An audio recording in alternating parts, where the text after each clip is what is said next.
Angka itu terlalu rendah, angka deret itu terlalu rendah untuk menghitung rezeki. Makanya kemudian rezeki itu cakupannya luar biasa.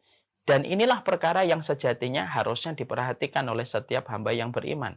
Harus diperhatikan ustadz, harus diperhatikan penuntut ilmu. Bahwasanya yang kita cari dalam kehidupan kita bukanlah angka deret, tetapi yang kita cari itu adalah angka rezeki. Di mana rezeki tidak memiliki angka yang bisa dibatasi dengan apa yang kita hitung. Karena apa? Rezeki itu tidak terhitung harganya. Ya. Berapa banyak orang yang mereka itu berkata, ya, dari tukang becak, enggak apa-apa saya tukang becak, tapi anak-anak saya sehat, itu lebih daripada apapun. Mereka ngomongnya apa tukang becak? Ini lebih daripada apapun. Itu sudah mendefinisikan rezeki. Dan inilah yang kemudian menjadi penting dalam salah satu poin. Kenapa kaum Hawariyun ketika mereka berdoa pada surat Al-Maidah 114, mereka mengucapkan warzukna. Mereka tidak mengatakan wazidna dunya. Kenapa mereka tidak mengatakan tambahkanlah aku dunia? Karena kaum Hawariyun sudah selesai dalam urusan dunia. Selamat datang di channel Tauhid Istiqomah. Semoga video ini bisa membawa berkah untuk kita semua. Amin. Seluruh para santri, seluruh para santriwati, dan seluruh para komponen tamu ilmu yang hadir pada teras kehidupan ilmu pada kesempatan malam kali ini, yang semoga kita senantiasa mendapatkan afiat, senantiasa kita mendapatkan rahmat, dan semoga kita senantiasa mendapatkan furqan pada jalan kehidupan kita ketika kita hidup pada zaman fitnah. Orang yang beriman belum tentu mendapatkan furqan. Tetapi orang yang mendapatkan furqan tentunya pastinya dia adalah orang yang beriman. Furqan itu merupakan buah dari perjalanan ketakwaan dan perjalanan keimanan yang begitu panjang di dalam ketaatan dan menghambakan diri kepada Allah secara jujur. Bukan dengan dusta dan bukan dengan kebodohan. Orang yang telah diberikan furqan maka dia mampu membedakan yang hak dengan yang batil, mampu membedakan yang salah dan yang benar, mampu membedakan antara yang benar ataupun yang kurang, antara yang benar dan yang salah. Itulah orang-orang yang mereka mendapatkan furqan. Dan itulah salah satu keberuntungan ketika seorang mukmin diberikan furqan oleh Allah, terutama ketika kita hidup pada zaman yang begitu gelap gulita kondisi dan keadaannya. Bukan gelap gulita pada kondisi fisiknya, tetapi pada makna di dalam kehidupan yang dikatakan pada zaman fitnah. Begitu sulitnya hari ini membedakan yang benar dan yang salah. Dan tentunya kita mengharapkan betul kepada Allah seiring kita meminta afiat dan meminta keberkahan dalam urusan kehidupan kita. Kita meminta supaya kita diberikan furqan pada jalan keimanan kita.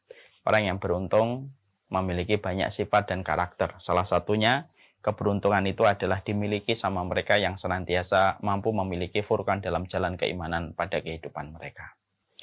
Alhamdulillah tentunya senang sekali kita pada kesempatan malam kali ini kita berjumpa kembali pada setiap kajian rutin yang kita adakan setiap Rabu malam. Dan tentunya senang sekali pada kesempatan malam kali ini Allah memberikan kelonggaran, memberikan kesempatan kepada kita.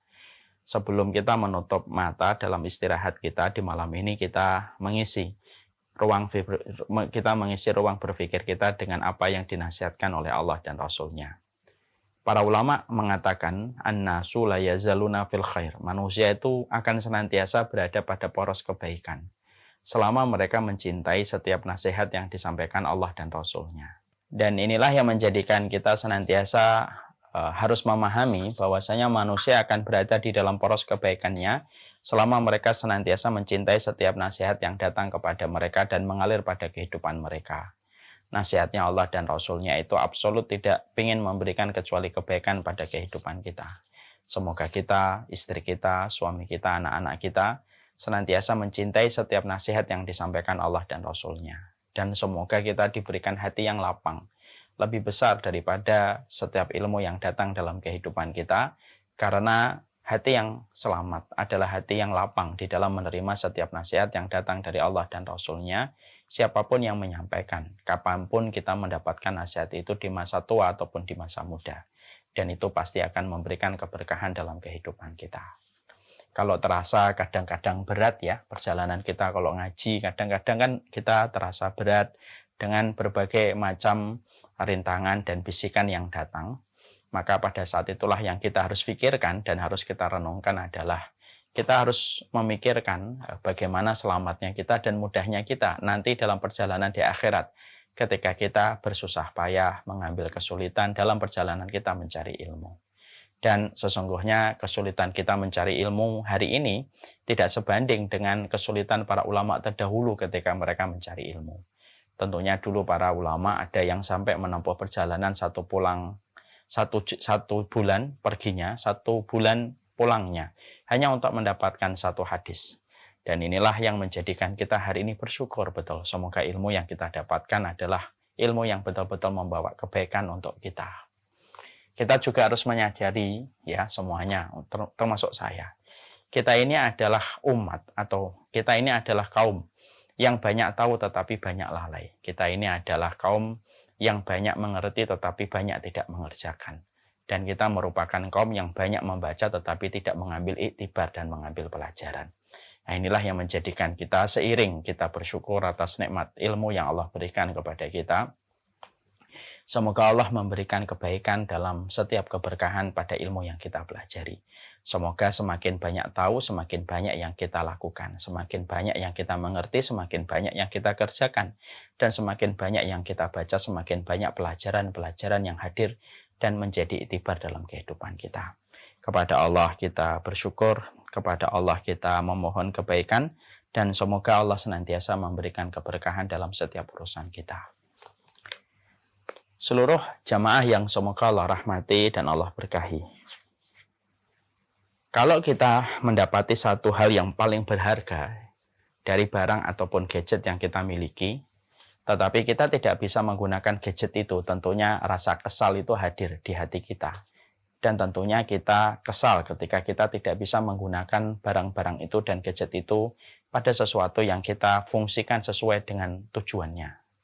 Kita mendapatkan handphone yang mahal, tapi karena kita lupa passwordnya, ketika kita memasukkan password, maka menjadikan handphone tidak bisa digunakan.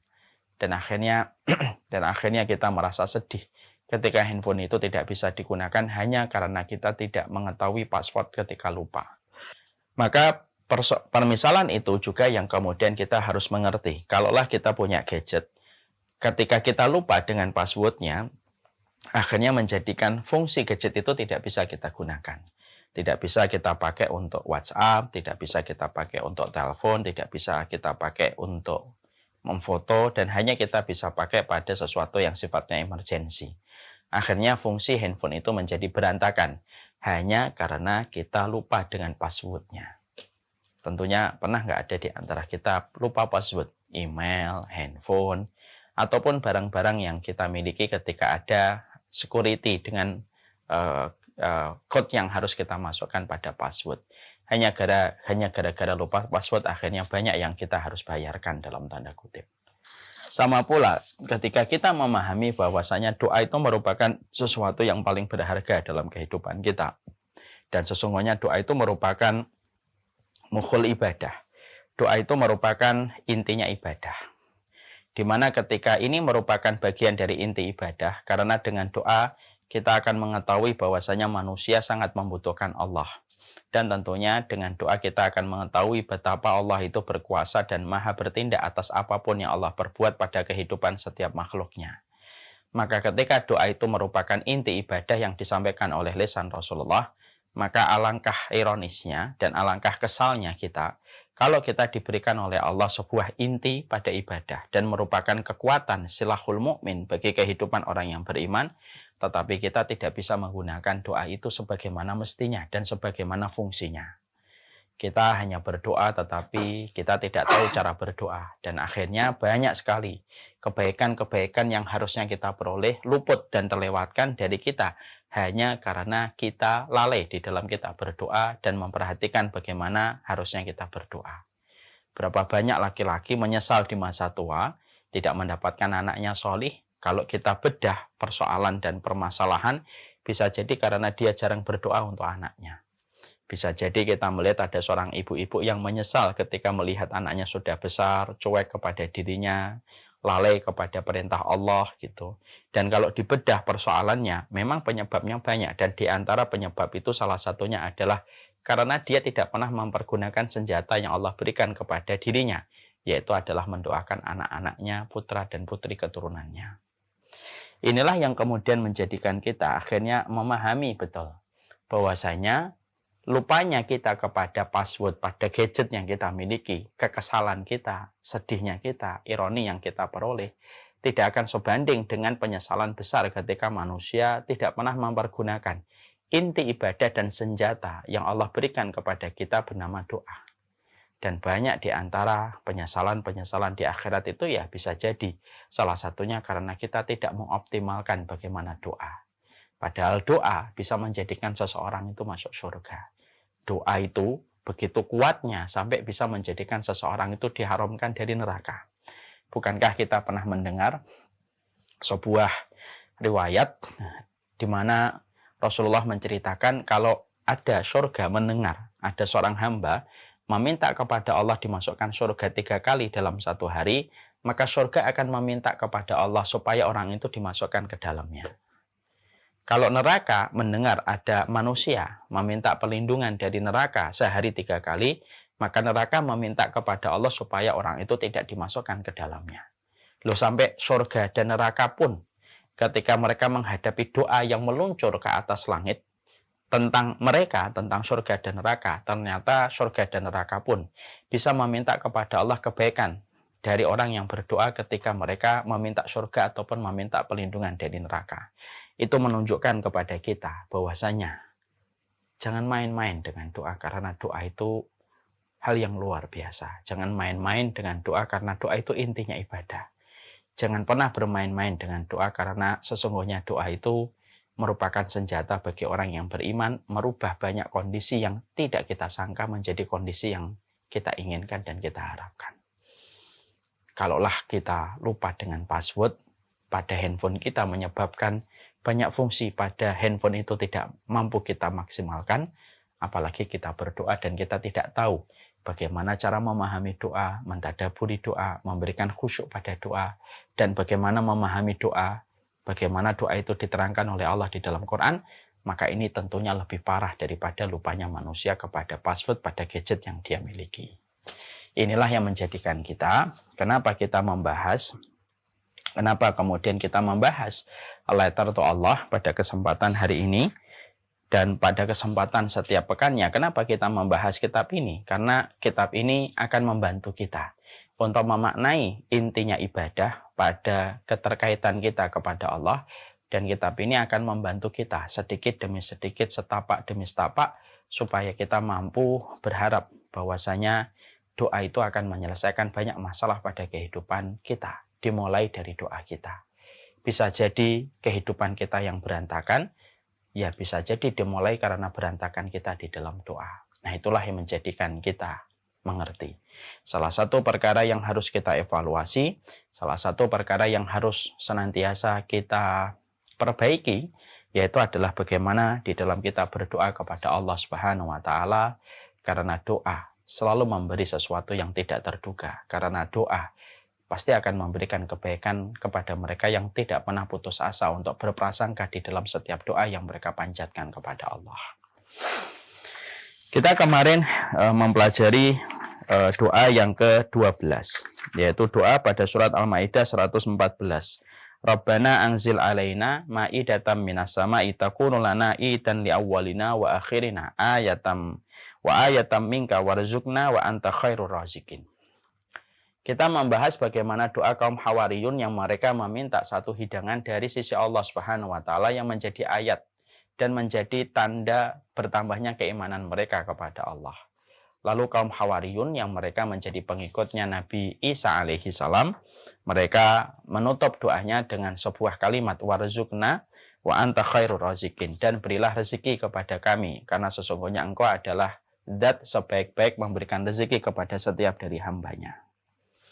Kita sudah membahas muqaddimah ya tentang kaum Hawariyun, apa pelajaran yang kita dapatkan dari kaum Hawariyun, membicarakan tentang Bunda Maryam bintu Imran, membicarakan tentang Hana, membicarakan tentang Imran, dan bagaimana kita telah membicarakan tentang Nabi Isa dan segala yang berkaitan tentang kaum Hawariyun ketika mereka menyampaikan kepada Allah, anzil alaina ma'idatan minas sama, ya Allah turunkan kepada kami hidangan dari langit.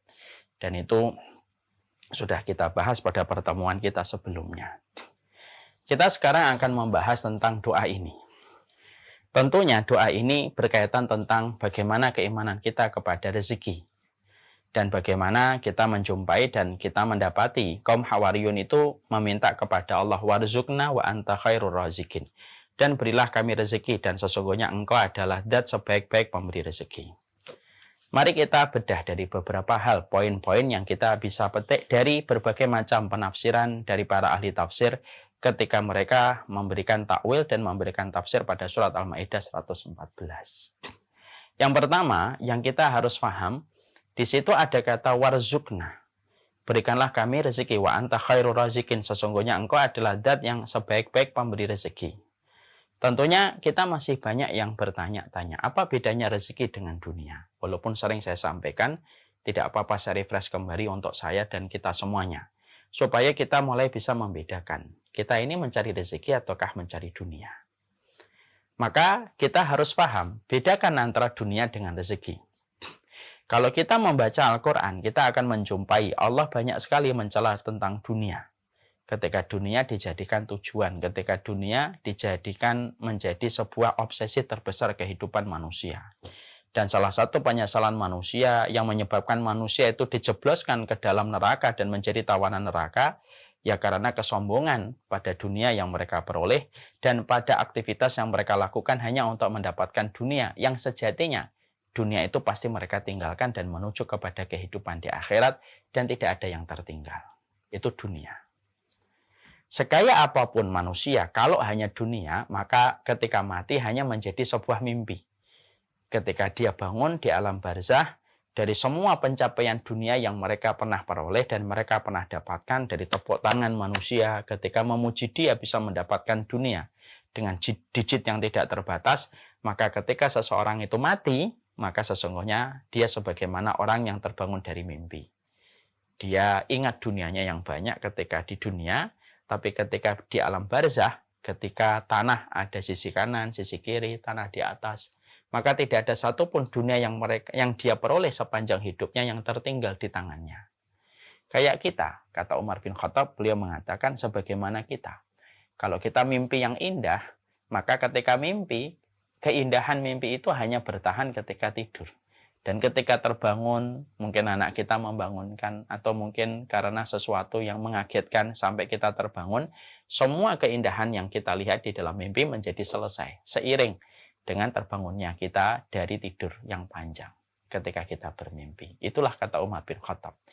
Dunia itu memang sebagaimana mimpi ketika orang mendapatkannya dan menjadi tujuan dalam hidupnya.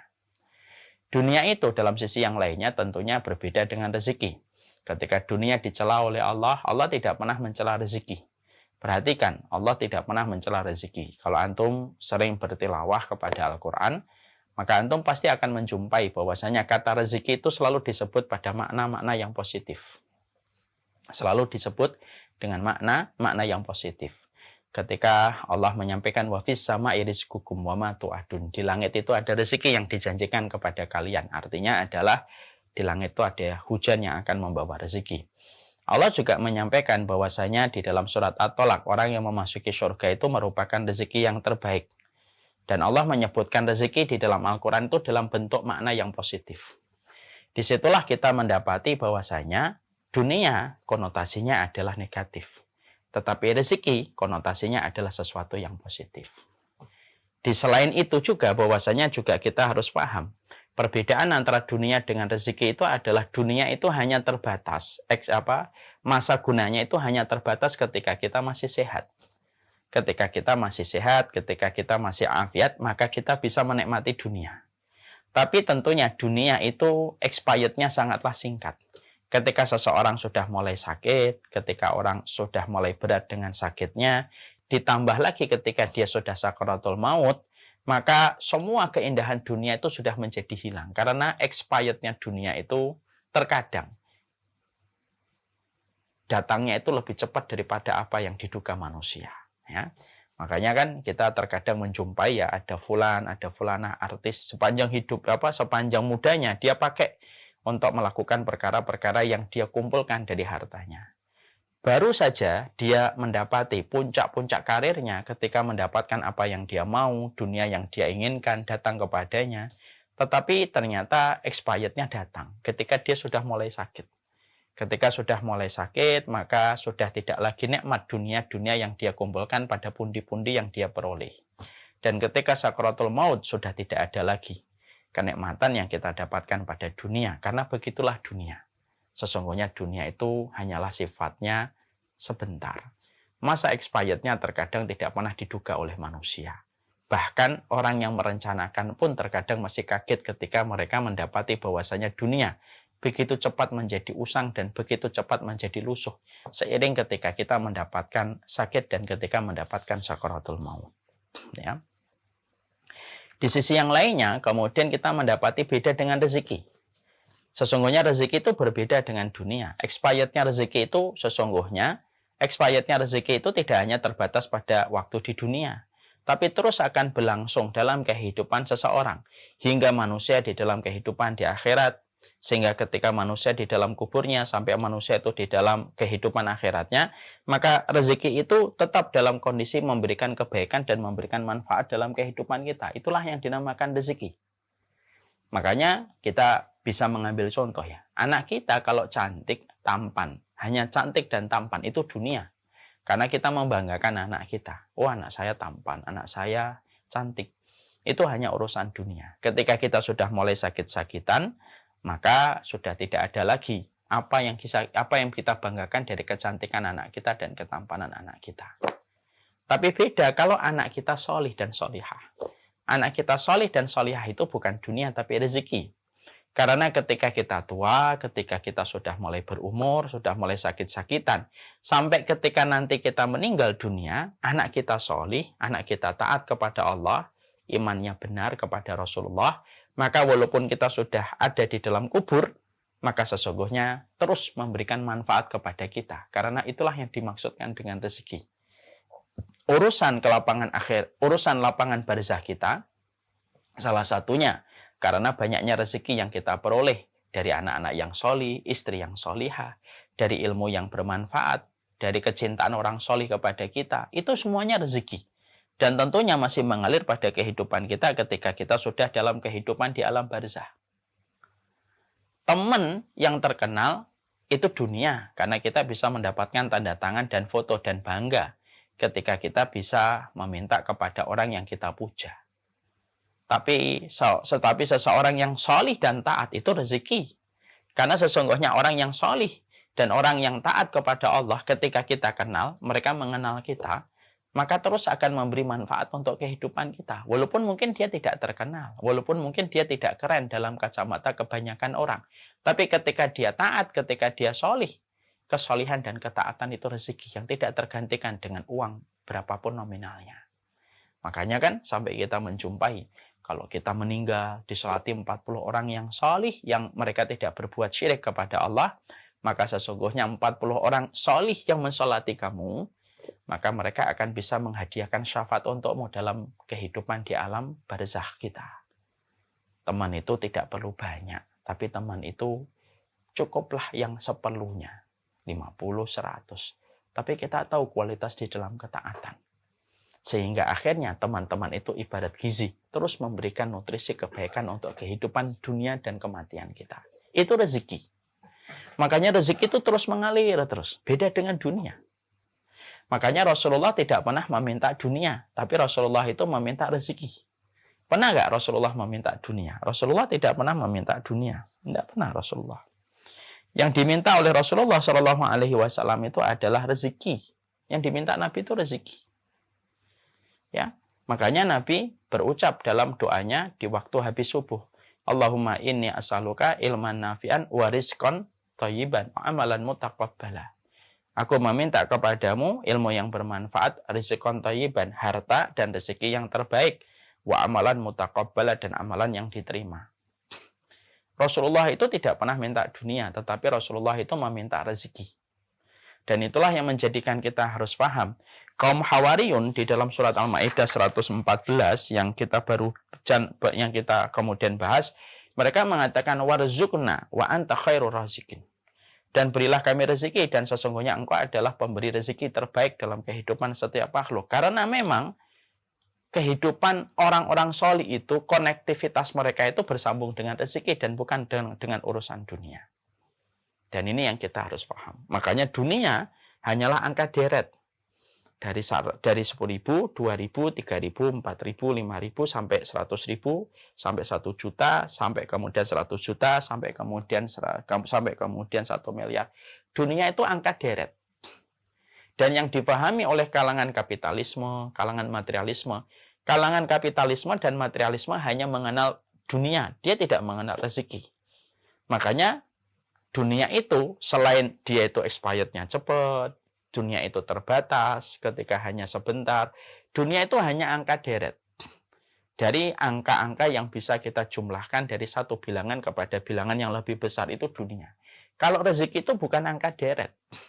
Karena apa? Karena angka-angka yang angka-angka yang lahir pada kehidupan manusia itu tidak bisa mendeskripsikan berapa besarnya rezeki ketika dihitung dengan kalkulasi uang, itu tidak bisa. Ya, makanya banyak orang yang berkata, saya tidak punya harta banyak, tapi saya bahagia betul dengan keluarga saya. Dan saya tidak mau ditukar dengan dunia sebanyak apapun. Nah, ini rezeki.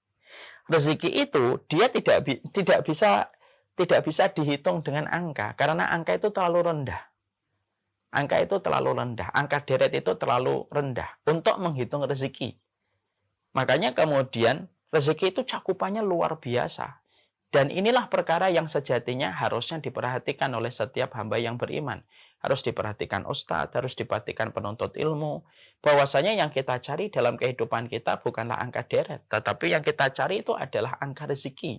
Di mana rezeki tidak memiliki angka yang bisa dibatasi dengan apa yang kita hitung. Karena apa? Rezeki itu tidak terhitung harganya. Ya. Berapa banyak orang yang mereka itu berkata, ya, dari tukang becak, enggak apa-apa saya tukang becak, tapi anak-anak saya sehat, itu lebih daripada apapun. Mereka ngomongnya apa tukang becak? Ini lebih daripada apapun. Itu sudah mendefinisikan rezeki. Dan inilah yang kemudian menjadi penting dalam salah satu poin. Kenapa kaum Hawariyun ketika mereka berdoa pada surat Al-Maidah 114, mereka mengucapkan warzukna. Mereka tidak mengatakan wazidna dunya. Kenapa mereka tidak mengatakan tambahkanlah aku dunia? Karena kaum Hawariyun sudah selesai dalam urusan dunia. Mereka tidak minta dunia. Tetapi mereka mengatakan warzukna wa anta khairur razikin. Ya Allah, kasih kami rezeki ya Allah.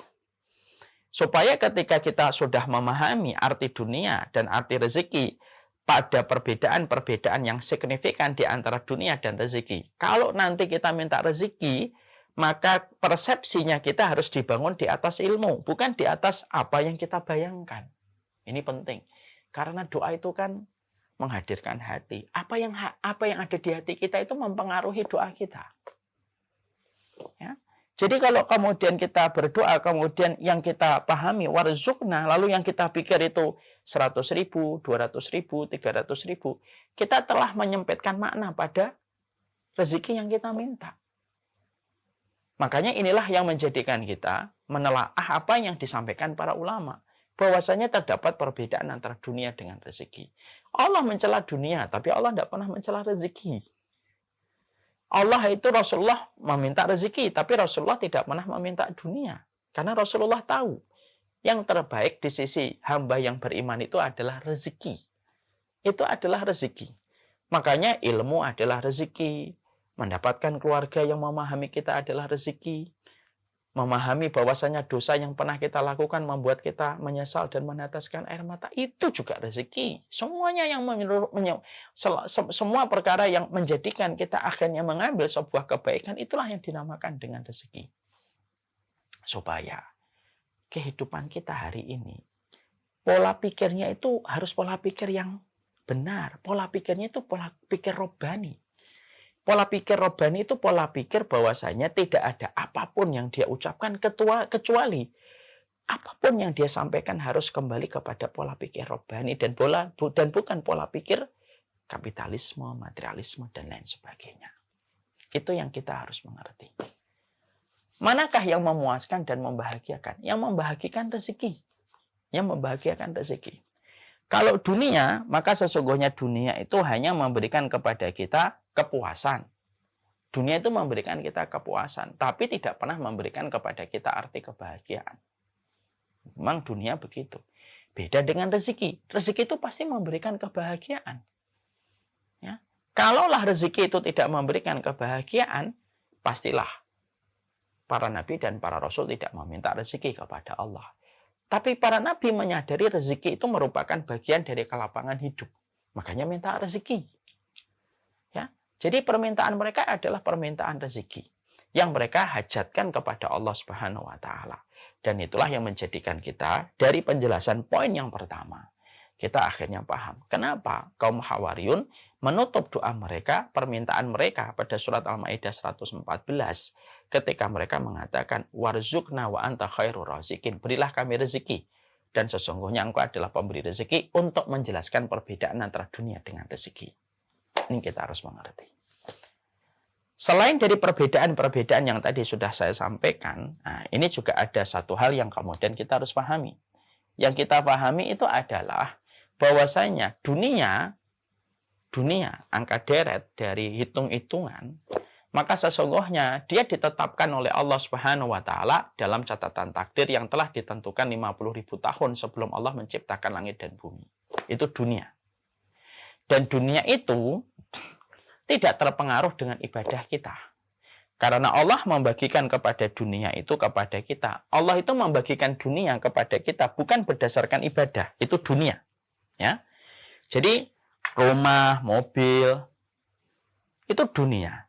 Allah membagikan itu bukan berdasarkan ibadah, tetapi berdasarkan catatan takdir yang sudah Allah tetapkan 50.000 tahun sebelum Allah menciptakan langit dan bumi. Ada yang dikayakan, ada yang dimiskinkan. Yang dikayakan dengan hikmah, yang dimiskinkan pun dengan hikmah, dan tidak luput dari setiap hikmah. Hikmah itu hal terbaik yang Allah berikan. Makanya di dalam salah satu hadis qudsi, Allah menyampaikan, ada fulan yang aku kayakan, karena aku tahu kalau fulan ini aku miskinkan, maka akan mendekati kekufuran. Ada fulan yang aku miskinkan, karena aku tahu bahwasanya fulan ini kalau aku kayakan, maka dia akan mendekati kekufuran. Maka kaya dan miskin itu kemudian bagian dari irisan yang telah ditetapkan dan telah ditakdirkan oleh Allah Subhanahu wa taala. Allah mengiris, ada yang kaya, ada yang miskin, untuk menjaga keharmonisan kehidupan. Bisa nggak orang itu miskin? Bisa. Kata siapa orang tidak bisa miskin? Miskin itu ada. Kalau ada yang mengatakan kepada saya, Ustadz ini kan di dalam surat An-Najm kan, wa annahu huwa aghna wa aqna, Allah yang mengkayakan, Allah yang mencukupkan. Betul. Miskin itu belum tentu kurang, tapi miskin itu ada. Bukankah Allah menyebut kata miskin berkali-kali di dalam Quran? Innamas shadaqatu lil fuqara'i wal masakin. Dalam surat At-Taubah 60 Allah kan menyebut kata miskin. Dan tidak usah a priori sama miskin sebagaimana kita alergi dengan kata miskin. Tidak usah kita alergi dengan kata miskin. Tidak usah kemudian kita mengikuti pandangan materialisme bahwasanya kemiskinan itu aib. Kata siapa sih miskin itu aib? Miskin tidak aib. Ya Allah, jauhkanlah kami, ya Allah, untuk memandang aib bagi orang yang miskin, ya Allah. Terlalu hina kalau kita mengaibkan orang itu miskin. Yang aib itu orang yang bermaksiat. Kemiskinan itu sama sekali kemudian bukan dalam kondisi aib. Miskin itu bukan aib. Orang yang memandang miskin itu aib, Masya Allah itu.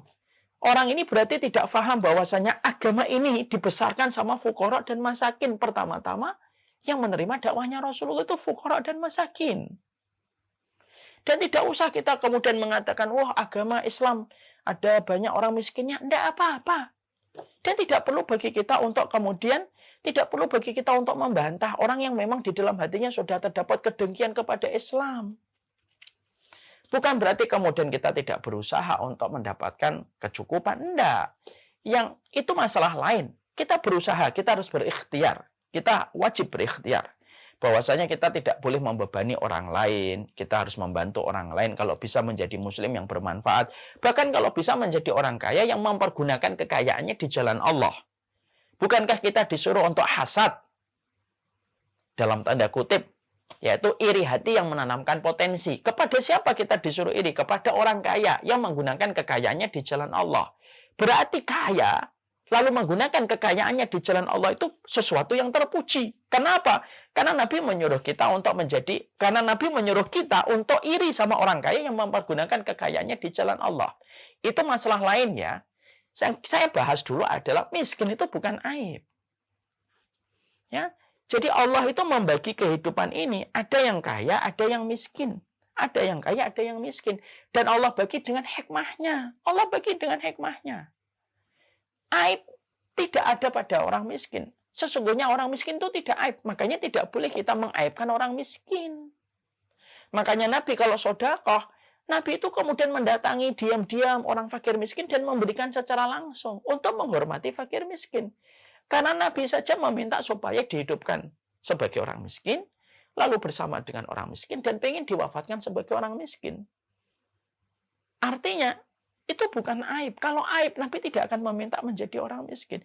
Dan kita jangan mengaibkan orang hanya karena kemiskinan yang dia peroleh. Berapa banyak orang miskin yang kelak nanti di hadapan Allah jauh lebih mulia daripada yang kaya. Dan berapa banyak orang yang miskin yang mereka nanti di akhirat jauh lebih tinggi derajatnya daripada yang kaya. Kan kita tidak pernah tahu. Karena apa? Karena orang miskin di dunia saja sudah diberikan oleh Allah banyak kelebihan. Selama mereka bertakwa. Selama mereka bertakwa. Apa itu? Allah jadikan doa mereka mustajab. Karena rasa perih yang melilit pada perutnya, kebutuhan yang harus dipikir setiap waktunya ketika mereka terbatas harta yang mereka miliki, menjadikan mereka itu doanya mustajab. Makanya sampai dikaitkan kemenangan agama kita berdasarkan karena doanya orang-orang miskin dan keikhlasan mereka. Innama tunsoruna hadhil ummah bi du'afaihim. Umat ini akan ditolong oleh Allah selama yang du'afa itu kita tolong. Ya. Jadi kemudian akhirnya Allah ada yang kayakan, ada yang miskinkan. Dan itu tidak perlu bagi kita untuk mengatakan, oh tidak ada miskin Ustaz. Miskin ada Pak, miskin ada. Disebutkan dalam Quran kok. Jangan hanya memakai satu ayat. Betul, wa annahu huwa aghna wa aqna. Allah yang menjadikan kaya dan Allah menjadikan cukup. Kata kecukupan yang Allah sebutkan pada surat An-Najm itu tidak menafikan kemiskinan itu ada. Orang itu miskin ada. Cuma orang miskin apakah kurang? Belum tentu. Belum tentu, Mas. Yang kaya belum tentu cukup. Yang miskin belum tentu kurang. Itu kaedahnya. Jadi tidak perlu bagi kita kemudian akhirnya harus diperangi kemiskinan. Kemiskinan tidak perlu diperangi. Karena tidak bisa diperangi. Bisa nggak dipadamkan kemiskinan? Tidak bisa. Kemiskinan itu dipadamkan itu tidak bisa. Itu fitrah kehidupan. Kalau tidak ada orang miskin, tentunya kita harus paham. Kalau tidak ada orang miskin, keharmonisan hidup itu menjadi hilang. Sebagaimana ada siang, tidak ada malam. Kenikmatan orang kaya menjadi tidak ada. Dengan ujian ke lapangan, kalau dia tidak ada orang miskin, siapa nanti yang kemudian akan membantu? Akhirnya, kaya itu tidak ada kalau tidak ada memahami miskin. Kayak laki-laki tidak akan kita pahami kalau kita tidak paham perempuan. Putih tidak akan kita pahami kalau tidak memahami hitam. Bididil asya tariful hakikatal asya. Itu kalau kata ahlu lughah itu apa? Mengetahui lawan sesuatu itu akan menjadikan kamu mengetahui hakikat sesuatu. Jadi hakikat kekayaan itu ada karena kemiskinan. Hakikat kemiskinan itu ada karena ada kekayaan dan itu dibagi oleh Allah. Bisa nggak menghilangkan kemiskinan di atas muka bumi? Tidak bisa. Itu fitrah yang Allah bagi. Makanya dalam satu riwayat disampaikan oleh Rasulullah kan, manusia dalam pusaran dunia itu ada 4. Ada yang dikasih oleh Allah dunia dan ilmu. Ada yang dikasih oleh Allah dunia tidak dikasih ilmu. Ada orang yang tidak dikasih dunia tapi dikasih ilmu. Ada yang tidak dikasih dunia tidak dikasih oleh Allah ilmu. Kan begitu. Maka kemudian setelah kita paham, kembali ke poin ini. Dunia itu tidak terpengaruh dengan ibadah kita. Takarannya berapa? Nah itulah yang Allah berikan kepada kita. Kalau dunia itu tidak terpengaruh dengan ibadah kita sesuai dengan takaran yang sudah ditetapkan oleh Allah 50.000 tahun sebelum Allah menciptakan langit dan bumi, maka tidak perlu bagi kita untuk merasa khawatir pada sesuatu yang sudah dijamin oleh Allah. Itu dunia. Jadi dunia itu sudah dijamin oleh Allah dan tidak terpengaruh oleh ibadah. Pak Haiban, saya Umar Mita, ditakdirkan punya uang misalkan 100 juta. Walaupun saya tidak tahajud, walaupun tidak sholat duha, 100 juta itu datang. Kalau itu dunia, itu sudah ditakar oleh Allah.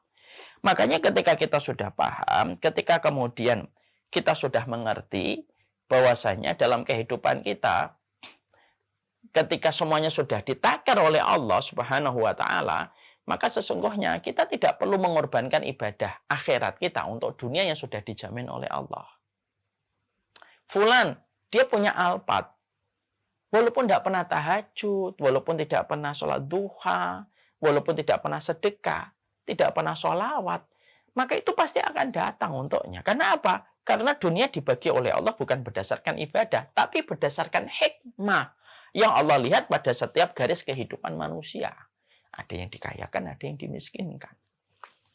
Kalau Allah membagi dunia berdasarkan ibadah, orang yang tidak beriman itu mereka hidup di bawah kolong jembatan. Karena mereka tidak beriman.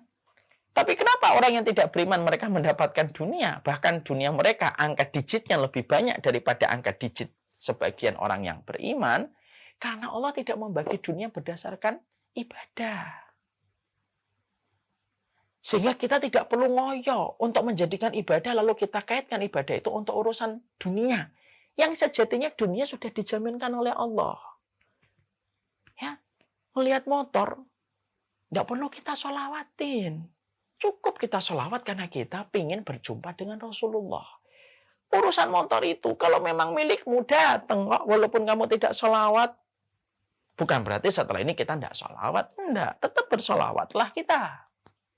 Sholawatlah kita. Karena sesungguhnya sholawat itu barometer kecintaan kita kepada baginda Nabi SAW. Sholawatlah kita. Jangan tidak sholawat. Sholawat kita. Tapi sholawatnya bukan untuk dunia. Yang sejatinya sudah ditakar oleh Allah. Apa saja yang akan kita peroleh. Ini kita harus pahami. Jadi kalau sudah bicara tentang dunia, dunia itu sudah dijamin oleh Allah. Ya, dan takarannya sudah ada. Tapi ketika kita sudah mendapati bahwasanya dunia ini sudah dijamin oleh Allah, maka bukan berarti kita tidak berikhtiar. Tidak, tetap berikhtiar. Karena Allah khalaqal asbab. Allah itu menciptakan asbab yang harus kita ikhtiarkan. Ya sudahlah, kalau dunia sudah dijamin oleh Allah, ya sudah saya tidur. Kalau memang datang kepada saya, datang kepada saya. Ya enggak gitu. Innas sama ala tumtiru dhahaban wala fiddatan. Sesungguhnya langit tidak menurunkan emas dan permata untukmu. Ya kamu harus berusaha. Makanya Allah menyampaikan pada surat Al-Jumu'ah, فَإِذَا قُضِيَتِ الصَّلَاةُ فَانْتَشِرُوا فِي الْأَرْضِ وَابْتَغُوا مِنْ فَضْلِ اللَّهِ. Kalau sudah selesai sholat, فَانْتَشِرُوا فِي الْأَرْضِ. Allah itu kalau melihat orang sholat Jumat selesai, Allah nggak mengatakan, umkusu hatta fil lail, tetaplah di situ sampai malam di masjid. Ketika kamu sholat habis selesai sholat Jumat. Enggak, Allah enggak nyampaikan gitu ayatnya. Fa'idha qudiyatis sholatu. Kalau sudah selesai sholat, fantashiru fil ardi wabtaghu min fadlillah. Wadkurullaha katsiran la'allakum tuflihun. Kalau sudah selesai sholat, bertebaran kamu di atas muka bumi untuk mencari karunia Allah. Banyaklah berzikir kepada Allah supaya kamu beruntung. Dunia memang sudah dijamin oleh Allah, tapi ikhtiar harus dikerjakan. Karena apa? Allah menciptakan segala sesuatu berdasarkan kepada sebab dan akibat yang kita akan dapatkan. Orang nih pengennya, saya pengen punya anak. Oke, umurmu berapa? 27 tahun. 27 tahun. Iya, 27 tahun. Pengen punya anak. Sudah nikah.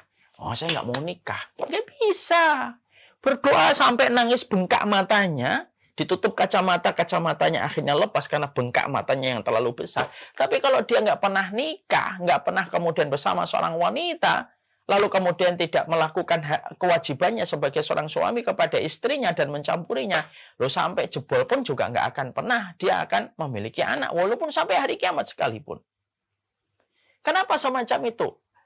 Al-akhdhu bil asbab. Dalam kaidah Ahlussunnah wal Jamaah itu ada yang dinamakan mengambil sebab. Ini harus diambil sebabnya ini. Oh, sebabnya dunia ini memang sudah dijamin oleh Allah. Tapi kan kita nggak ngerti takaran Allah yang Allah berikan kepada kita itu berapa. Makanya kita berusaha untuk mendapatkan dunia itu. Lalu kita pergunakan supaya dunia itu menjadi rezeki bagi orang yang bertakwa. Jadi awalnya memang dunia, tapi akhirnya bisa berubah rezeki, bisa berubah menjadi rezeki ketika dipergunakan dan dimanage sama orang yang taat kepada Allah. Makanya dunia itu paling suka betul. Dunia itu paling suka betul. Kepada siapa? Dunia itu paling suka kepada orang yang solih. Ketika mereka memanage dunia itu. Ni'mal malu lirajuli solih. Sebaik-baik dunia, sebaik-baik harta itu dimiliki sama orang solih. Karena orang solih itu memiliki 1000 pintu. Di mana di balik setiap pintu itu ada sebuah keridhaan dan sebuah kecintaan Allah ketika dia mengalirkan di situ. Mungkin ada yang bertanya, Ustadz, ada nggak dunia yang kita akan dapatkan walaupun tanpa berusaha? Nah, ini pernah terjadi sebuah perdebatan antara Imam Malik dengan Imam Syafi'i. Antara Imam Malik dengan Imam Syafi'i. Imam Malik siapa? Gurunya. Imam Syafi'i, muridnya. Imam Malik dengan Imam Syafi'i berkata gini. Imam Malik berkata, ada takaran dunia yang kita tidak perlu ngapa-ngapain, dunia itu tetap datang kepada kita. Ada takaran dunia, tidak semuanya, ada takaran bagian dunia yang Allah bagikan kepada manusia. Tanpa manusia itu melakukan apa-apa, dunia itu akan datang. Imam Syafi'i berkata dong, oh enggak bisa. Wahai guru, yang aku mengerti, orang itu harus berusaha dulu, baru mendapatkan dunianya. Tapi kata Imam Malik, betul, ada yang semacam itu. Tapi ada takaran dunia yang Allah akan kasihkan walaupun tanpa kita berusaha. Nah, terjadilah bagaimana dialog di antara keduanya dan tidak menemukan kesepakatan. Imam Syafi'i tetap berpendapat harus dicari rezekinya, harus diusahakan, baru mendapatkan. Kalau Imam Malik, betul, tetap harus diusahakan. Tetapi ada part kecil atau part tertentu, takarannya hanya Allah yang tahu, di mana tidak ngapa-ngapain itu, dia tetap dapat. Ketika mereka tidak sepakat pada mufakat antara percakapan di antara dua orang berilmu yang luar biasa ini, Imam Syafi'i kan akhirnya ya sudahlah pulang. Dalam perjalanan pulang, maka beliau menemukan bagaimana ada orang itu pedagang anggur yang sedang membawa gerobak dan gerobaknya rusak. Lalu ya kita tahu orang soleh itu empatinya besar, dibantulah itu orang tersebut. Ketika orang itu sudah dibantu sama Imam Syafi'i, nah, mereka senang, mereka menghadiahkan anggur kepada Imam Syafi'i. Imam Syafi'i berbunga-bunga, senang dan bersukacita. Bukan karena anggurnya, tetapi ada satu makna yang dia dapatkan. Tuh kan, harus berusaha dulu, membantu dulu, baru mendapatkan anggur. Saya harus berusaha dulu, memperoleh, berikhtiar, baru mendapatkan anggur. Dia tidak jadi pulang.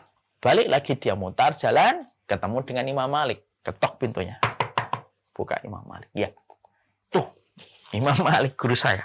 Saya mendapatkan apa yang saya sampaikan benar. Tapi sebelum saya menjelaskan apa yang saya ingin sampaikan, nih, saya kasih anggurnya kepada engkau, wahai guruku. Maka Imam Malik kemudian berkata, Masya Allah ya, wah terima kasih, jazakallah khair anggurnya. Apa yang ingin kamu sampaikan? Begini, guruku. Tadi saya menyampaikan bahwasanya manusia tidak akan mendapatkan harta sampai dia berusaha. Ya. Saya betul nih, tadi perjalanan pulang, saya melihat ada gerobak yang rusak milik petani anggur. Saya mau bantunya. Ketika saya lagi membantunya, Masya Allah, ternyata ketika saya lagi membantunya, selesai apa yang saya bantu kepadanya, akhirnya dia memberikan anggur kepada saya. Dia memberikan anggur kepada saya. Kalau saya tidak membantu, saya tidak mendapatkan anggur. Imam Malik senyum, ya, teduh ya, seorang guru kepada muridnya. Kemudian Imam Malik berkata, berarti kamu benar. Loh kan? Asabta. Oh iya, asabtu. Saya benar ya. Tapi Imam Malik juga berkata, wa kadzalika asabtu. Saya juga benar. Loh, kenapa kamu benar, wahai guru? Iya, mau saya nggak ngapa-ngapain di rumah, tiba-tiba kamu datang ngetok pintu, tiba-tiba kamu menghadiahkan anggur ini, padahal lagi nggak ngapa-ngapain saya. Imam Syafi'i kemudian berkata, wah berarti kita dua-duanya benar. Artinya, yang kita ambil menjadi sebuah pelajaran di sini itu adalah, Masya Allah ya, bahwasanya ya itulah yang dinamakan dunia. Dunia sudah dijamin oleh Allah, tidak terpengaruh oleh ibadah. Tapi walaupun sudah dijamin oleh Allah, bukan berarti kita tidak berikhtiar. Harus berikhtiar semaksimal mungkin. Harus kemudian melakukan apa yang kita ikhtiarkan dan apa yang kita usahakan. Selebihnya Allah yang mengatur. Apapun yang kita dapatkan, tidak usah bagi kita menilai. Lalu kemudian kita mengatakan, wah ini orang bodoh, tidak berusaha, pemalas. Hanya gara-gara kita terpengaruh dengan hasilnya yang sedikit. Memang ada sebagian dari teman-teman kita sudah berusaha, sudah kemudian dia mempelajari, sudah ikut training kemana-mana. Tapi memang segitu. Makanya disitulah di dalam Islam. Kenapa tawakal itu penting diletakkan pada ayat. Karena sesungguhnya ayat ini penting. Bahkan Imam Syafi'i saja mengatakan, wa may yatawakkal 'alallahi fahuwa hasbuh. Siapapun yang telah bertawakal dan menyandarkan kepada Allah, Allah akan mencukupi. Imam Syafi'i saja mengatakan, ini ayat agung betul ini. Dan itu pun sudah dikatakan agung oleh Imam Syafi'i ribuan tahun yang lalu. Ketika kondisinya belum sebagaimana materialistiknya hari ini.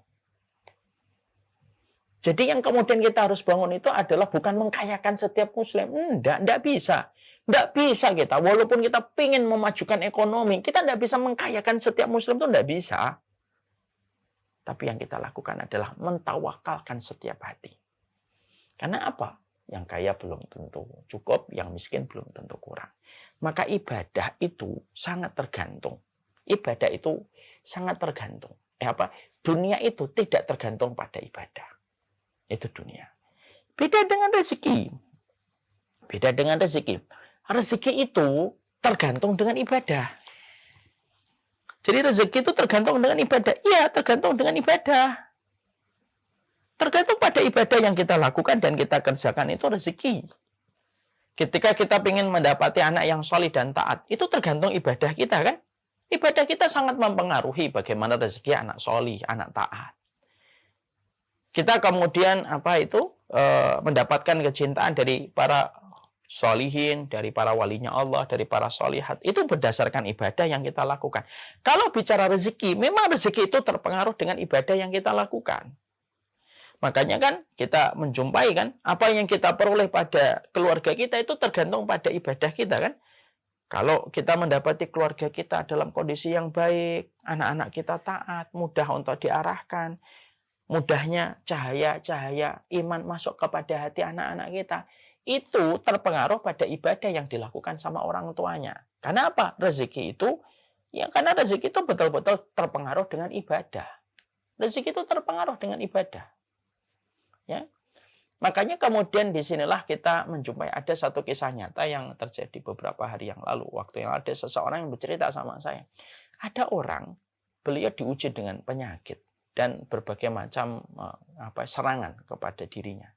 Lalu dia melawannya dengan beribadah kepada Allah. Dia melawannya dengan dia memperbanyak sedekah. Akhirnya dia mendapatkan rezeki. Dia akhirnya satu persatu kebaikan yang dia peroleh, kelapangan hatinya, keteguhannya, bahkan penyakit-penyakit yang beliau dapatkan mulai berkurang. Dan tentunya mendapatkan banyak orang-orang solih yang ada di sekitarnya dan orang-orang solihah ketika bersamanya. Maka itulah yang dinamakan dengan rezeki. Dan itu tergantung sama ibadah yang dikerjakan. Ya. Jadi kalau dunia, tidak ada pengaruhnya sama ibadah. Mau dapat mobil, nggak dapat mobil. Mau sholawat, nggak sholawat. Dapat mobil aja. Jangan rendahkan arti sholawat hanya pada mobil yang kamu inginkan. Terlalu berharga kalimat sholawat kita kepada Nabi. Lalu kita tukar dengan dunia yang sudah dijaminkan oleh Allah. Ya, takzimlah sama syiar-syiar Allah itu ditakzim, dihormati. Syiar-syiar Allah itu dihormati. Cara menghormatinya itu ya diletakkan bingkai melakukan syiar-syiar itu karena Allah. Tidak usah, karena kehidupan materialisme yang begitu kencang anginnya hari ini menjadikan kita lalu kemudian merendahkan ibadah dan syiar Allah itu pada sesuatu yang tidak ada sangkut pautnya dengan apa yang sebenarnya sudah ditetapkan oleh Allah. Ya. Tapi kalau rezeki berkaitan tentang ibadah kita. Makanya akhirnya kita jumpai itu yang menjadikan akhirnya kaum Hawariyun pada surat Al-Maidah 114 ini. Lalu kemudian mereka mengatakan warzuqna wa anta khairur razikin. Ya Allah berikanlah kami rezeki gitu. Dan engkau sungguhlah pemberi rezeki. Karena rezeki itu memang betul-betul didatangkan, dialirkan berdasarkan ketakwaan dan ketaatan manusia. Allah memberikan rezeki kepada Maryam bintu Imran. Allah memberikan kepada Maryam itu apa? Buah. Musim dingin pada waktu sedang musim panas. Allah memberikan buah musim panas pada waktu di musim dingin. Itu kan rezeki. Dan sesuai dengan kebutuhan. Ya, tentunya rezeki yang berkah itu sesuai dengan kebutuhan. Tidak menumpuk-numpuk, tidak difungsikan. Ingat ya ikhwan, ini teguran untuk saya. Moga Allah memperbaiki saya setelah ini. Salah satu di antara hal yang diingatkan oleh para ulama, salah satu yang diungkapkan oleh para ulama di dalam kehidupan kita adalah di antara yang kita khawatirkan itu bukan hanya hilangnya rezeki, nikmat. Tapi salah satu yang kita khawatirkan itu dari hilangnya rahmat itu atau karunia itu apa? Kita mendapatkan karunia dari Allah, tapi sudah kehilangan fungsinya. Numpuk-numpuk di dalam rumah kita. Kita tidak pakai, karena mungkin barang yang kita miliki yang sejenis banyak betul. Akhirnya kita sudah bingung menggunakan barang tidak sebagaimana fungsinya. Barang hanya dipakai memuaskan mata. Padahal kan konsep karunia itu apa? Diberikan sesuai dengan fungsinya. Akhirnya barang tertumpuk-tumpuk, tidak bisa dijalankan sesuai dengan fungsinya. Tidak dihadiahkan, tidak diberikan sama orang, dibuang pun sayang. Dan akhirnya apa? Numpuk. Dan dia pun akan dihisap oleh Allah atas barang yang dia tidak bisa fungsikan nanti di akhirat. Itu yang menjadikan kita akhirnya memahami, Masya Allah ya, ini yang kita khawatirkan. Nah, kembali kepada tadi, inilah yang menjadikan kita paham. Jadi kita bahas dulu. Jadi dunia tidak terpengaruh dengan ibadah. Rezeki terpengaruh dengan ibadah kita. Contoh, antum nyari ilmu. Menghafalkan juz 30. Itu kan rezeki ya. Contoh antum mengatakan, saya ingin hafal surat Al-Baqarah. Itu kan rezeki. Orang yang menghafalkan surat Al-Baqarah itu jangan main-main. Keutamanya gede itu. Tapi itu kan terpengaruh dengan ibadah kita dan ketaatan kita. Semakin antum tinggalkan maksiat, semakin gampang untuk menghafal. Semakin banyak maksiat, semakin susah untuk menghafal. Itu terpengaruh dengan ketaatan kita. Disitulah kita akhirnya mulai memahami rezeki dan dunia. Sebelum kita selesaikan part yang kedua ini, mungkin ada yang bertanya gini, Ustadz, kalau memang dunia sudah dijamin oleh Allah dan tidak ada satu makhluk, kecuali semuanya telah dijamin oleh Allah Subhanahu wa Ta'ala, pertanyaannya adalah, lalu kenapa kok ada orang mati kelaparan? Ya, kenapa ada orang mati kelaparan? Ya Iwan ya? Ada orang mati karena kelaparan? Kenapa orang kok bisa mati karena kelaparan? Berarti katanya dunianya sudah dijamin sama Allah. Kenapa? Oh, karena takdir. Di sini kan kita dapatin, kalau memang dunia itu sudah dijamin oleh Allah, tidak ada makhluk melata apapun, kecuali mereka sudah dijamin oleh Allah, dunianya oleh Allah, lalu kenapa kok ada orang mati kelaparan? Cara menjawabnya begini. Kalau ada orang mati kelaparan, itu bukan karena dia tidak mendapatkan dunianya yang sudah dijamin oleh Allah. Karena sesungguhnya ada dua penyebabnya. Satu, karena kezaliman orang yang ada di sekitarnya. Yang harusnya dia mendapatkan harta dia, haknya dia, ditahan. Harta itu, atau kemudian diambil, atau kemudian dicuri. Sampai akhirnya orang itu tidak mendapatkan haknya. Sehingga akhirnya yang harusnya dia mendapatkan, mungkin ada orang yang sudah mau bantu, sudah dibantu ini, orang ingin pada bantu. Tapi kan ada orang yang zalim, rela dia untuk mengambil jatahnya orang fakir miskin, dia rela itu. Akhirnya terjadilah orang-orang yang mereka mati karena kelaparan. Bukan karena Allah salah takar. Wah ini orangnya kelewatan nih takaran Allah mati mereka kelaparan. Bukan. Karena kezaliman orang di sekitarnya yang mengambil haknya dia. Itu yang pertama. Yang kedua, kenapa kemudian ada orang kok mati? Kenapa ada orang kok mati karena kelaparan? Yang kedua, karena orang kaya tidak menjalankan kewajibannya. Hartanya hanya berputar di antara mereka. Mereka tidak zakat, mereka tidak sedekah, mereka tidak infak, mereka tidak mengasihi orang miskin. Ingat loh, yang Allah perintahkan kepada kita bukan memberi. Memberi itu salah satu kewajiban partnya. Tapi yang Allah perintahkan itu apa? Mencintai orang miskin. Mana Ustadz? Dalilnya mencintai orang miskin. Dalilnya itu ada pada salah satu ayat, yaitu pada ayatnya Allah. Pada satu doa. Ada doa yang juga diucapkan oleh Umar bin Khattab. Allahumma inni as'aluka fi'lal khairati wa tarqal munkarati wa hubbal masakin. Ya Allah, aku meminta kepada Engkau ya Allah, fi'lal khairati, melakukan kebaikan, wa tarqal munkarati, meninggalkan kemungkaran. Meninggalkan kemungkaran. Wa hubbal masakin, dan mencintai orang miskin. Yang diperintahkan oleh Allah kepada kita semuanya, para kisana dan para netizen, dan semua para santri dan para santriwati kepada saya. Mencintai orang miskin. Mencintai orang miskin itu lebih daripada sekedar memberi. Memberi itu bagian dari makna mencintai. Ya. Maka kemudian, karena orang-orang kaya tidak menjalankan kewajibannya untuk memberi. Orang-orang kaya tidak menjalankan kewajibannya untuk memberi. Harta berputar-putar pada mereka. Dan tidak memberikan haknya fakir miskin. Karena harta yang dititipkan Allah kepada orang kaya, itu sebenarnya sebagian dari harta itu, atau sepertiga dari harta itu merupakan hanya orang miskin. Yang karena sifat bakhil ditahan. Dan berputar-putar di antara mereka saja. Jadilah satu persatu kasus terjadi. Fulan meninggal kelaparan, fulan meninggal karena ini, fulan meninggal karena itu. Dan inilah yang menjadikan akhirnya kita mengerti. Ini loh yang menjadikan akhirnya terjadinya orang itu meninggal. Bukan karena takaran Allah yang salah. Allah itu kalau nakar tidak mungkin salah. Lah kalau Allah takarannya salah, terus siapa yang benar takarannya? Takaran air hujan itu juga tidak pernah salah. Allah itu kalau ngasih air hujan, itu sudah sesuai dengan apa yang dibutuhkan makhluk. Kalau kemudian terjadi banjir, itu bukan takarannya yang salah. Ada pasti proses di antara manusianya, ketika berinteraksi dengan buminya, itu ada yang kurang benar. Sehingga akhirnya air itu melimpah.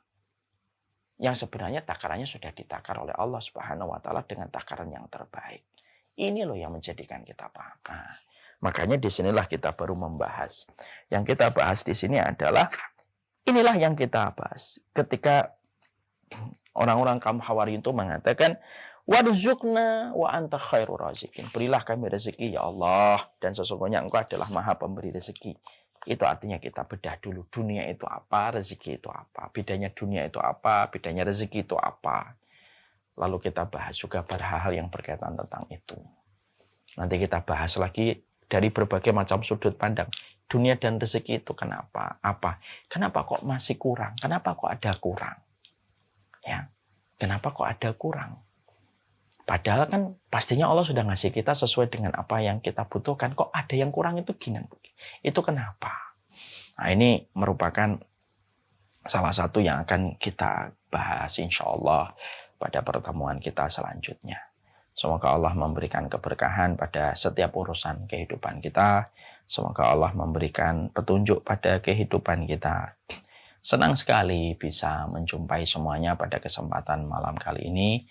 Semoga Allah memberikan keberkahan. Jangan lupa untuk mengikuti mengikuti The Homeland of Salihin, perjalanan pulang hamba beriman menuju ke taman surga. Dan ingat loh, yang mengikuti kajian ini bukan hanya mendapatkan kajian The Homeland of Salihin, perjalanan menuju kepada surga, tapi mereka juga akan mendapatkan tambahan tema 90 panggilan terindah dari Zat yang Maha Indah. Kita akan bedah.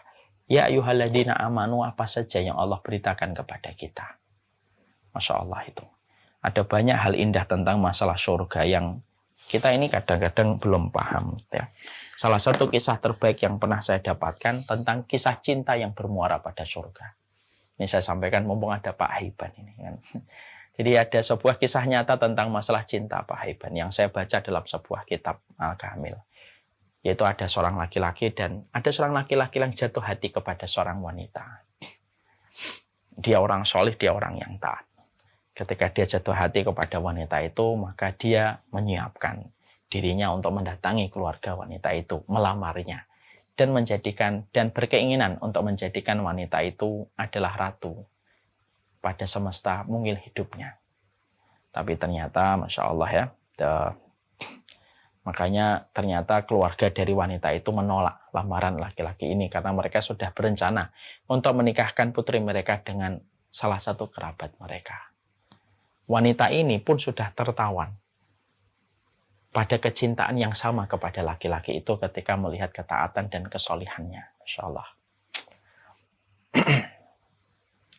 Lalu kemudian akhirnya mereka tidak jadi berjumpa dalam semesta mungil mahligai pernikahan. Laki-laki ini mendekatkan diri kepada Allah karena dia tahu bahwasanya cinta yang harus dirawat adalah cinta dia kepada Allah. Sang wanita, Masya Allah, wanita ini dia cinta, hatinya sudah tertawan dengan laki-laki ini, mengirimkan surat kepada laki-laki ini. Kalaulah engkau berkenan, bisakah kita bertemu di satu tempat untuk meluapkan setiap rasa yang ada pada hati kita. Ketika surat itu sampai kepada sang laki-laki, begitu kagetnya sang laki-laki itu mendapatkan surat itu. Tidak ada yang dia katakan kecuali kalimat istighfar. Lalu dia tulis jawaban. Biarkanlah cinta yang Allah titipkan kepada hati kita terjaga pada tempatnya. Dan tidak perlu kita melumuri cinta ini dan rasa ini dengan bermaksiat kepada Allah. Surat itu dikirim balik. Kisah ini nyata disampaikan oleh ulama. Sampai wanita itu menerimanya. Begitu dia mendapati sang laki-laki memperlihatkan ketaatan dia kepada Allah, bersanding pada rasa yang dia miliki sampai dia tidak mau mendapatkan tawaran kemaksiatan, maka perempuan itu meneteskan air mata. Dia akhirnya menyadari kesalahannya dan bertaubat. Dia meminta izin dari keluarganya untuk beribadah kepada Allah. Sampai akhirnya wanita ini sakit, dan ketika sakit berujung kepada kematiannya. Sang laki-laki meneruskan ketaatan dia kepada Allah, menjaga hatinya dari segala macam cintanya makhluk, dan dia terus mendekat kepada Allah. Sampai beberapa waktu dia mendengar kabar wanita yang dia puja, yang pernah dia cintai, meninggal dunia. Maka dia mencari di mana kuburannya. Dia datangi kuburannya, dia berikan doa terbaik kepada wanita yang pernah mau dikhidbah olehnya menjadi istri. Lalu setelah dia ziarah, pulang, malamnya bermimpi. Dia menjumpai wanita itu di dalam sebuah tempat yang indah betul. Yang tidak dia sangka kecuali adalah tempat itu adalah surga. Maka laki-laki itu kaget. Apakah engkau berada di surga? Iya. Karena rasa ketaatan dan tobat yang aku berikan kepada Allah. Lalu laki-laki itu berkata di dalam mimpi itu, bisakah saya di sini? Gitu. Perempuan itu berkata, belum. Tempatmu belum. Waktumu belum sekarang. Kembalilah kamu ke dunia melakukan ketaatan. Bisakah saya berjumpa denganmu di tempat yang Allah ridhoi? Bisa. Jagalah ketaatanmu dan keimananmu. Laki-laki itu bangun dari mimpinya, dan betul-betul mimpi itu seakan-akan nyata. Lalu akhirnya beliau memperbaiki ketaatan, terus menambah terus ibadahnya. Sampai betul-betul beliau beribadah kepada Allah Subhanahu wa Ta'ala di dalam penjagaan dari segala macam kemaksiatan. Tidak waktu berselang lama, beliau sakit dan akhirnya juga berujung kepada kematiannya. Ulama yang menyampaikan kisah ini kemudian berkata, saya berprasangka cinta mereka itu nanti akan dipertemukan oleh Allah di tempat yang terbaik. Lalu ulama itu menyebutkan sebuah ayat, walahum fiha azwajum mutahharah. Bagi penduduk surga itu mereka mendapatkan pasangan-pasangan yang disucikan oleh Allah. Masya Allah ya. Ini salah satu part tentang pembahasan The Homeland of Salihin. Saya ingin menyampaikan di dalam pelajaran The Homeland of Salihin ini apa? Apapun yang ada pada kehidupan kita, kita masih punya kesempatan besar untuk memasuki surga. Yang terpenting harapan dan prasangka baik tidak boleh padam dan tidak boleh hilang. The Homeland of Salihin semoga memberikan keberkahan untuk kita. Segera ikuti untuk mendaftar. Sudah lebih dari 2.600 yang mendaftar.